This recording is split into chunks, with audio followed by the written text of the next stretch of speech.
स्वागत है एक बार फिर से आपका सिटी राशिफल में। आइए जानते हैं आपकी राशियों के हिसाब से कैसा रहने वाला है आपका सप्ताह। पहुंच चुके हैं हम धनु राशि के पास। बिल्कुल, धनु राशि वालों के लिए मैं बता दूं कि इस सप्ताह आपका खर्चा ज़्यादा होने वाला है और कुछ बाधाएं भी आपके कारोबार में आपको मिलने वाली है। लेकिन इस संकट से दूर होने के लिए केवल आप शनिवार के दिन एक रोट ज़रूर बना लें और शनिवार का दिन आपके लिए अच्छा है। बाकी दिन थोड़े से आपके लिए खराब चल रहे हैं और घर परिवार से भी आपको हल्की मदद जो मिल रही है वो बंद हो जाएगी। और खाने पीने के शौकीन आप हैं तो इस सप्ताह आपका खाने पीने के लिए बहुत ही उत्तम है। और साथ साथ मैं आपके लिए देख रहा हूँ कि आप के जीवन साथी या आप किसी से प्रेम करते हैं, थोड़ा सा अनबन जरूर हो जाएगी और अनबन के चलते आप अपने लिए विशेष तौर पे लाभ के उपाय करें। और साथ साथ मैं आपको बताऊं कि सक्सेस रेट भी आपका इस सप्ताह लगभग कम है, 41% आपका सक्सेस रेट है। जी, तो क्या उपाय करने होंगे धनु राशि वालों को विशेष रूप से इस सप्ताह में? आप एक खाली लोटा लीजिएगा, उसमें कुछ शहद डालिएगा और एक तांबे की कील उसमें डालिए, ये आपके लिए बहुत उत्तम रहेगा। और हो सके तो गहरा बैंगनी रंग का प्रयोग इस सप्ताह आप करें और 8 अंक का आप प्रयोग इस सप्ताह कर सकते हैं। चलिए बात करते हैं अब मकर राशि की, कैसा रहने वाला है इनका ये पूरा सप्ताह। मकर राशि वालों के लिए मैं बता दूं कि सरकारी काम काज आपका बहुत बड़ा होने वाला है। जिस काम को आप बड़े सप्ताह से सोच रहे हैं, नहीं कर पा रहे हैं, वो आपका कार्य पूरा सफल हो जाएगा और सरकारी तौर पे आपको विशेष लाभ मिलने वाला है और आपकी सैलरी में भी काफी इजाफा इस सप्ताह होने वाला है। और इस इजाफे को लेकर के आप बहुत खुश इस सप्ताह रहोगे। और सक्सेस रेट इस सप्ताह आपका 85% के आसपास है और संतान पक्ष के लिए विशेष खर्चा भी हो सकता है। और यदि दूर दराज कहीं यात्रा में निकल रहे हो तो इस सप्ताह आप स्थगित करिए, क्योंकि इस सप्ताह आपको अपने ही शहर में, अपने ही टाउन में आपको लाभ मिलने वाला है। जी, ये तो कही आपने कि लाभ मिलने वाला है इनको। ओवरऑल पूरे सप्ताह अच्छा रहने वाला है मकर राशि वालों के लिए। लेकिन फिर भी अगर इन्हें, जैसे कि आपने कहा कि यात्रा नहीं करनी होगी, कहीं मजबूरी में जाना पड़े, तो क्या इनको विशेष रूप से ध्यान रखना होगा? पीला धागा आप सीधे हाथ में बांध करके कहीं भी निकल सकते हैं, वो आपके लिए सक्सेस बहुत अच्छी रहेगी। और इस सप्ताह आप कुछ भी सोचोगे वो आपका पूर्ण रूप से होगा, क्योंकि आपको ऑफिस में भी मान सम्मान काफ़ी मिल रहा है। साथ साथ अंक 5 का प्रयोग करें और हो सके तो इस सप्ताह आप गहरे हरे रंग का प्रयोग करें। चलिए अब बात करते हैं कुंभ राशि की। कुंभ राशि वाले लोगों के लिए मैं बता दूं, इस सप्ताह थोड़ा सा लड़ाई झगड़ा रह सकता है, आपसी झंझट रह सकते हैं और रिश्तेदारों के साथ भी लड़ाई आपकी काफ़ी रह सकती है। घर परिवार में भी आपकी अनबन हो सकती है। और सक्सेस रेट भी इस सप्ताह का आपका बहुत ही कम है, 27% का है। और दूसरा मैं क्या देखता हूँ कि इस सप्ताह आपका धार्मिक कार्य से भी मन हट जाएगा, तो ये भी आपके लिए ठीक नहीं है। तो हनुमंत लला के मंदिर में जाए और आपके लिए पूर्ण रूप से लाभ होगा।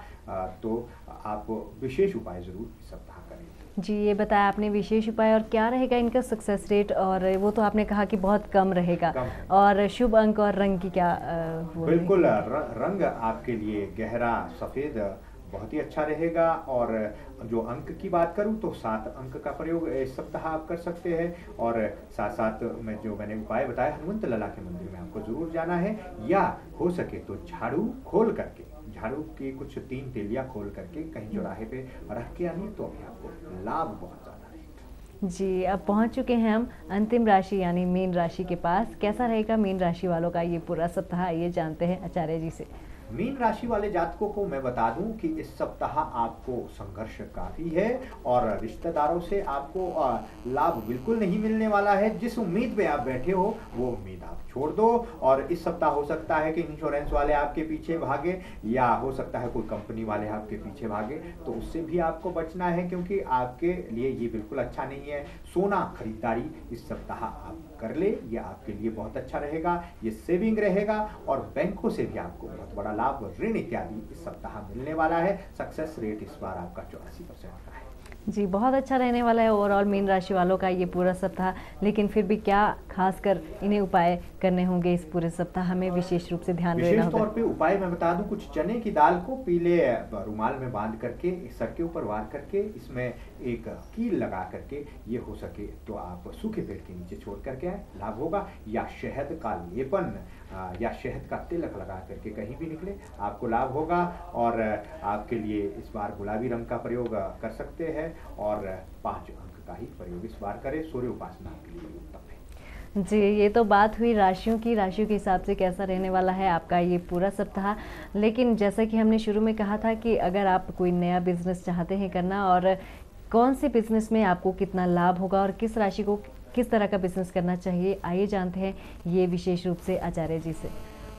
मेष, वृक्ष और कर्क और तुला राशि वाले इस सप्ताह कुछ भी नया बिजनेस ना करें। बाकी की राशियों के लिए उत्तम है, बाकी की राशि आप नया बिजनेस कर सकती है। और विशेष उपाय इसने, यदि किसी ने करना ही है नया कार्य, तो आपको क्या करना है कि ये सप्ताह 7 तांबे की कीले लेकर के उसको शहद में मिला करके ये कहीं आपको चौराहे पे छोड़नी है तो भी लाभ होगा, या चौराहे पे यदि नहीं छोड़ सकते हैं तो किसी मंदिर में आप छोड़ सकते हैं तो भी आपको लाभ होगा बिल्कुल। और एक विशेष तौर पे यदि दुकान मकान इत्यादि किसी का नहीं चल रहा, किसी की पुरानी दुकान है वो नहीं चल रही, उसके लिए मैं उपाय बता दूं। और उपाय क्या करना है, एक घड़ा लेना है, घड़े के ऊपर एक नारियल लेना है और पीला कपड़ा उसके अंदर डाल करके पहले उस पीले कपड़े को माथे पे लगाना है, फिर उसको उस घड़े में डालना है तो आपको लाभ होगा। और साथ साथ उसमें एक मौली भी जरूर बांध दे, और जैसे हिप्नोटाइज किसी को सम्मोहित करना हो तो ये घड़ा जरूर करेगा। अपने पास बिजनेस स्थान पे इसको जरूर रखे तो आपको लाभ होगा।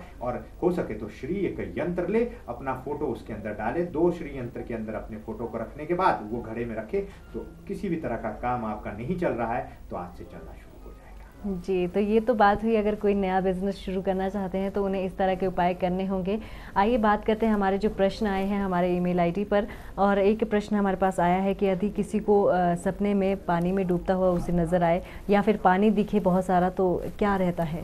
बिल्कुल अंजना जी, इसके अलग अलग मायने हैं। पानी दिखे तो बहुत अच्छा है, पानी में हल्का हल्का आप चल रहे हो तो और अच्छा है, पानी में डूबे वो अच्छा नहीं है। इसलिए ये अलग अलग सपनों के मायने हैं। यदि 4 बजे के बाद आप पानी में कहीं चलते हुए दिखे तो बहुत ही अच्छा है। और विद्यार्थी पक्ष अगर पानी में अपने आप को डूबते हुए देखता है तो उसके कंपार्टमेंट इत्यादि में वो थोड़ा सा पिछड़ जाता है छात्र, तो वो देखे तो इस तरह का होता है। लेकिन यदि चलते हुए उसमें देखे हल्के हल्के पानी में तो बहुत शुभ माना जाता है। पानी को देखना बड़ा शुभ है। जी जी। और अगर सुबह के समय कोई बुरा सपना, जैसे कि आपने कहा कि अगर सुबह का सपना सच होता है, तो अगर ऐसा कोई सपना आ जाता है तो क्या उपाय उन्हें करना चाहिए? बिल्कुल, उसके लिए तो मैं ये कहूँ कि अहिल्या, तारा, द्रौपदी, सीता, कुंती, मंदोदरी 6 कन्याओं के नाम लेकर के आपके बुरे सपने जो है समाप्त हो जाते हैं।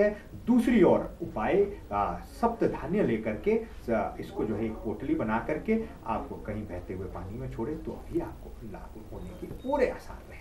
जी, अगला हमारे पास प्रश्न आया है, हमारे पास ये ललित जी का है और इनका जो डेट ऑफ बर्थ है ये है 21 फरवरी और 1980। ये पूछना चाहते हैं कि ये किसी नए बिजनेस में काम करना चाहते हैं ये भी, और अपना भविष्य आजमाना चाहते हैं किसी नई फील्ड में, तो क्या ये कर सकते हैं? बिल्कुल ललित जी, मैं आपको बता दूं, आप नया कार्य इस साल बिल्कुल ना करें क्योंकि ये साल थोड़ा सा आपका अच्छा नहीं है। फिर भी यदि करते हो तो अक्टूबर महीने के बाद आप कोई नया बिजनेस कर सकते हो। और साथ साथ आप एक पन्ना धारण कर लीजिए, पन्ने के साथ साथ आप बिजनेस करिए तो आपको लाभ होगा, क्योंकि घर परिवार वालों की मदद भी इस साल आपको नहीं मिलने वाली है। और फील्ड इत्यादि यदि चुनना चाहते हो तो आप किताबें संबंधित कोई भी कार्य कर सकते हैं और अपने ऑफिस का रंग आप सफ़ेद रखें तो आपको लाभ होगा।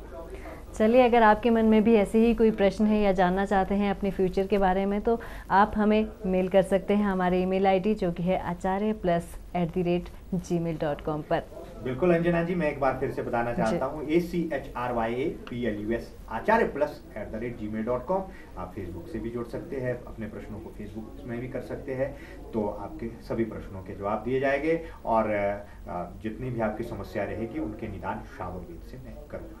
जी, तो आप ये प्रश्न ज़रूर कीजिए और उपाय करके देखिए, और अगर आपको फ़ायदा होता है तो आपको अच्छा लगेगा। और जितने भी इन्होंने आज तक उपाय बताए हैं वो सारे ही अच्छे। आज तक कोई भी ऐसा उपाय नहीं है कि जो सक्सेस नहीं हुआ हो। मंत्री को ले लीजिए, किसी ने भी मेरा उपाय किया हो नाकामयाब हुआ हो। शावर वेद के मैं उपाय करता हूँ और पूर्ण रूप से हमेशा ही लाभ इससे मिलता है। तो आप जुड़े रहिए सिटी चैनल के साथ, देखते रहिए सिटी राशिफल। अगले हफ्ते फिर मुलाकात होगी इसी समय। तब तक के लिए आपका ये पूरा सप्ताह मंगलमय रहे। नमस्कार।